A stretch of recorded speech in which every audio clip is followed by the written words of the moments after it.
El mensaje de Jesús de Nazaret era totalmente distinto.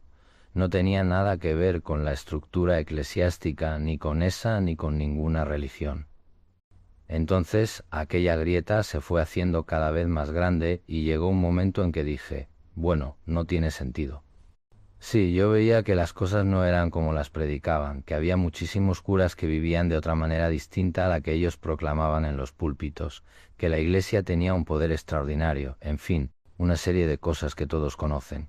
Y ya ahí me enfrié hasta que un día en un periódico el redactor jefe me dice, mira, vete a cubrir esta noticia. Eran unos científicos que se habían reunido en Londres para estudiar el fenómeno de la imagen de la sábana santa de Turín, que es una imagen extraordinaria.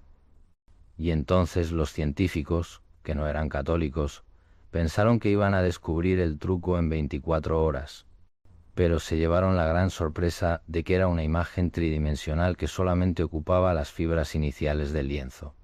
En fin, una serie de detalles de descubrimientos absolutamente maravillosos.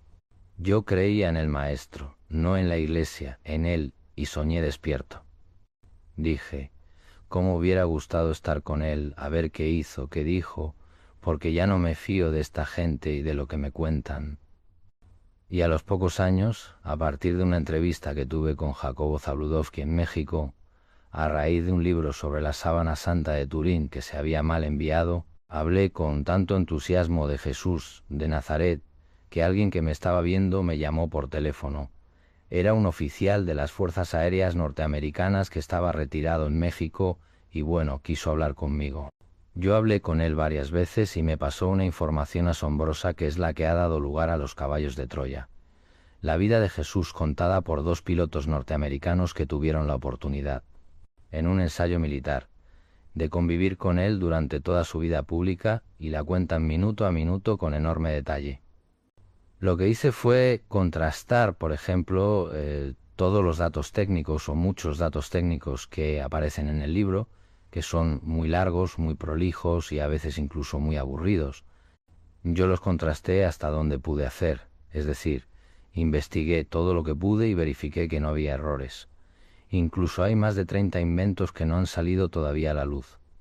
Lo que hace es contar el resto de la vida pública, que es preciosa, muy distinta a la que nos han contado siempre la tradición y las iglesias, con una coherencia y una belleza asombrosas. Pero después de leer la información de Caballo de Troya, después de ver qué es lo que te cuentan sobre Jesús de Nazaret, su mensaje y qué es lo que te espera después de la muerte, etc., no tiene nada que ver. Es un ser humano de una enorme proximidad. Pasó la mitad de su vida o más sonriendo. A mí me da mucha rabia cuando veo al Cristo crucificado en los altares porque, si yo tuviera a mi padre o a mi amigo que ha muerto mal en un accidente, no pondría una foto del accidente en mi casa, pondría la foto más bonita que tenga de mi padre o de mi amigo, no, o de quien sea. Y luego el mensaje, es decir, el mensaje que él transmite a lo largo de las aventuras que van corriendo los dos pilotos americanos con él en su época, que yo no sé si eso es cierto en cuanto al viaje en el tiempo, pero mire, yo de los militares norteamericanos me lo creo, ya todo han podido hacer el viaje en el tiempo. Por supuesto, mintieron en la luna, por supuesto, son los responsables del ébola, del SIDA, de la gripe aviar y de muchas más cosas. Hay unas cabezas pensantes en la cúpula militar y hay un negocio terrible de armas, y eso les interesa mucho. Es decir, ellos ya están planificando las guerras dentro de 20 años. Bueno, entonces el mensaje de Jesús que aparece en el libro también es lo que a mucha gente le ha cambiado 180 grados la perspectiva de la vida, porque no es lo que te dicen las religiones, nada que ver con las religiones. Las religiones son un invento del ser humano del siglo I. Cuando Pedro y sus muchachos murieron, Jesús se reunió y dijo, bueno, ¿qué hacemos? Eso está creciendo mucho, nos vamos a convertir en una multinacional. En nada, decidieron que no es bueno, no es válido, no vende el mensaje de Jesús que decía que todos los seres humanos son iguales, mujeres y hombres, esclavos y libertos, ricos y pobres. Eso no interesaba a los judíos, bueno, no les interesa todavía, y a la Iglesia tampoco. Entonces decidieron centrar la religión católica en la figura de Jesús de Nazaret y en su resurrección, pero que no tiene nada que ver con su mensaje. El mensaje era muy sencillo. Dios, el Padre Azul, no es lo que ustedes dicen, no castiga, nadie juzga. Después, en la información que ha dado lugar a los caballos de Troya, se defiende la divinidad de Jesús constantemente, las dos naturalezas, la humana y la divina. Para mí, Jesús de Nazaret es un hombre Dios. Entonces, ¿cómo Satanás va a defender la divinidad de Jesús de Nazaret? No puede ser, aparte de que es otro invento humano de decir, bueno, esas son cosas del no, mire usted, el que no es uno son muchos, porque hubo una rebelión de aproximadamente 40 planetas, que no es nada para una rebelión. Entonces es como si ustedes tuvieran ejército, que afortunadamente, repito, no lo tienen. Pues hay un motín y un golpe de estado que lo hacen 4 y el de la guitarra. Entonces eso no va a ninguna parte. Es decir, es que nos lo han explicado todo mal, por eso hay que filtrar siempre. Cada ser humano tiene que pensar siempre. No te fíes nunca de nada de lo que veas en la televisión, incluso de lo que estoy diciendo yo. Filtra. Es un problema insalvable. Es decir, yo no creo en la Iglesia, y lo digo con todo el respeto, yo no creo en la fundación de ninguna iglesia por parte de Jesús. Es decir, en el pensamiento de Jesús no estaba crear ninguna iglesia en absoluto. Eso fue un invento posterior humano porque la cosa crecía y crecía y había que poner orden, y los seres humanos somos partidarios de poner etiquetas, fronteras y cuadricular las cosas. Entonces, claro, ¿qué le digo yo a Francisco? Mire, es que yo no creo que Jesús fundó la iglesia, entonces ya casi no tenemos de qué hablar. Ah, no, no creo. Francisco es muy abierto. Ah, sí, lo creo. Solo de ver lo que está haciendo la gente, ¿eh? Piensa en sí misma, piensa en enriquecerse, en la corrupción, en el poder, y de eso no se salva ninguna religión. Entonces, si Francisco intenta corregir eso, que es lo que parece, pues ya sabemos cuál es el final, pero vamos, no hace falta ser profeta ni adivino. Juan Pablo I, todo el mundo sabe que fue envenenado. Es decir, las zapatillas y las gafas de Juan Pablo I estaban llenas de vómito. En el vómito podía estar el elemento o el elemento que lo envenenó, y fueron retiradas inmediatamente. No están en ninguna parte policial. Juan Pablo I quería sanear la banca vaticana y no se lo permitieron. Francisco quiere sanear la banca vaticana, entre otras cosas, y yo dudo que las víboras lo permitan. A mí me gusta más la palabra no humano. Yo recuerdo que en el desierto, en un desierto de Argelia, en el Wadiat, yo iba investigando pinturas y grabados antiguos y me encontré con un grabado en piedra de 2 metros de altura. Era un señor con cabeza de perro, bueno, de ese tipo de cosas, de híbridos. Me he encontrado muchos por el mundo, en pinturas, en grabados, en leyendas. La mitología egipcia tiene dioses que son cabeza de halcón, cabeza de gato, etc. No. Entonces yo me pregunté, ¿será que los antiguos egipcios, por ejemplo, vieron de verdad a seres que los consideraron dioses que tenían cabeza de halcón? Porque por ahí por el mundo, hoy investigando uno se encuentra seres tripulantes que tienen cabeza de perro, cabeza de rata, cabeza de águila, cabeza de reptil. Por tanto, no me cuesta ningún trabajo aceptar la posibilidad de que haya reptilianos. Es un fenómeno real. Hay una información extraordinaria en Costa Rica. Se han visto muchas veces y en todo el mundo. ¿Por qué no se comunican? Probablemente porque ellos son conscientes de que un contacto público nos perjudicaría. Ustedes se han comunicado, yo los he visto 4 veces y los he fotografiado. Son diferentes, son las naves, son como si usted me preguntara, ¿cuántos tipos de aviones hay en el mundo? Pues muchísimos, pues es igual. Es decir, hay astronaves que son grandes, redondas, pequeñas, largas, tipo columna, no sé, triángulos, hay de todo. Y los tripulantes asustan. Sí, te asustan y los tripulantes te asustan más. Normalmente es muy difícil aguantar el tirón. Es decir, si uno tiene la fortuna de ver a la nave y a los tripulantes, o a los tripulantes que hay de muchas clases, normalmente uno se asusta. Claro, este libro es un libro H para mí de una enorme trascendencia porque inyecta mucha esperanza.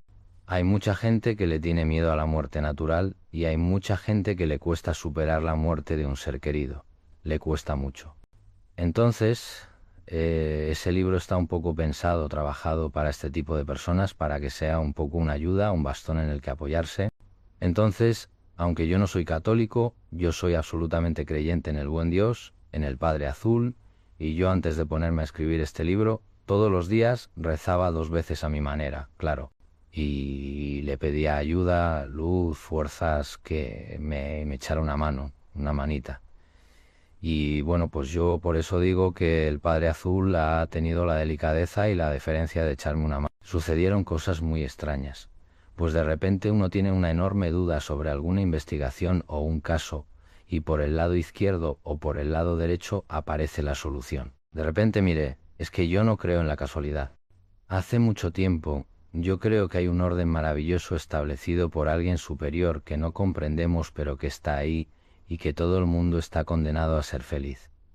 No aquí, porque la felicidad aquí es imposible. Entonces, bueno, pues yo soy optimista a pesar de todo. Es decir, el mundo es un bebé.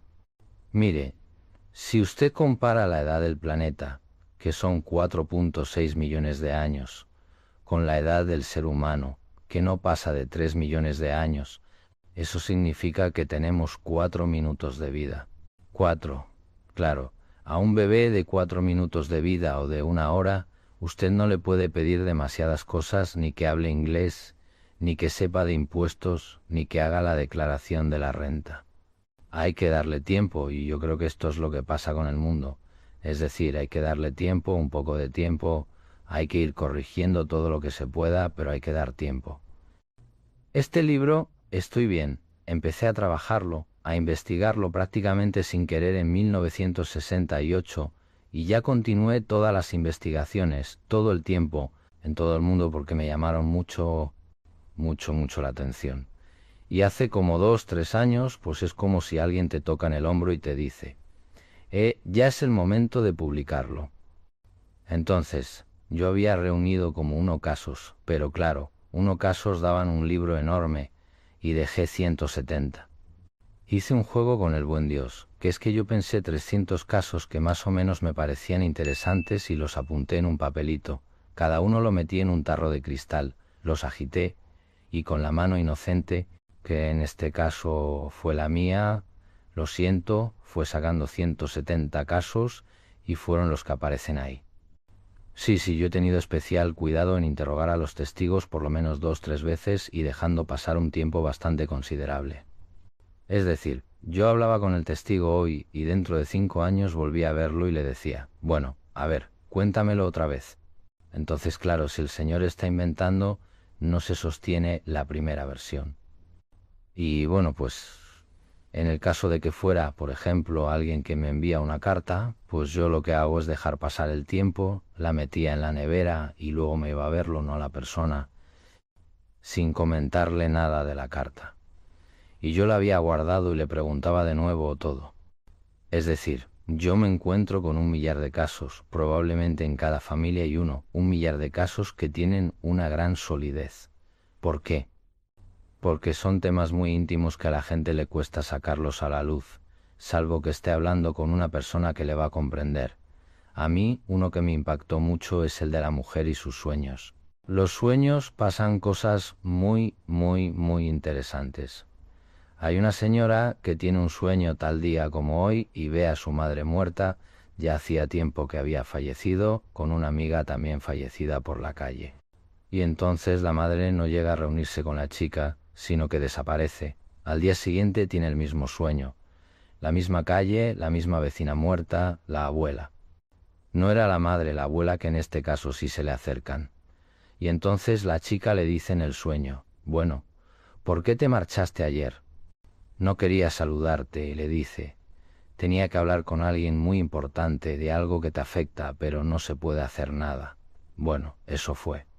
Ella despierta como a las 7 de la mañana y a las 2 de la tarde.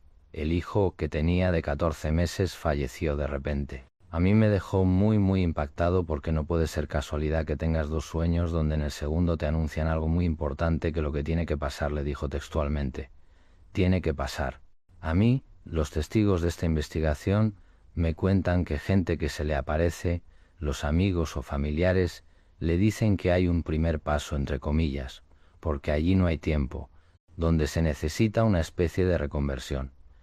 Es decir, estamos tan amarrados a este mundo, tenemos tantos vicios y manías que eso hay que corregirlo. Pero después se sigue una evolución que termina, que acaba con la materia orgánica. Es decir, allí hay un cuerpo, pero eso se acaba. Y entonces terminamos siendo unas bolas de luz inteligentes. Hombre, a mí me gusta. Bueno, bola de luz o lo que sea. No energía, pero inteligente. Es decir, la inteligencia que tenemos ahora, en mi caso, espero mejorar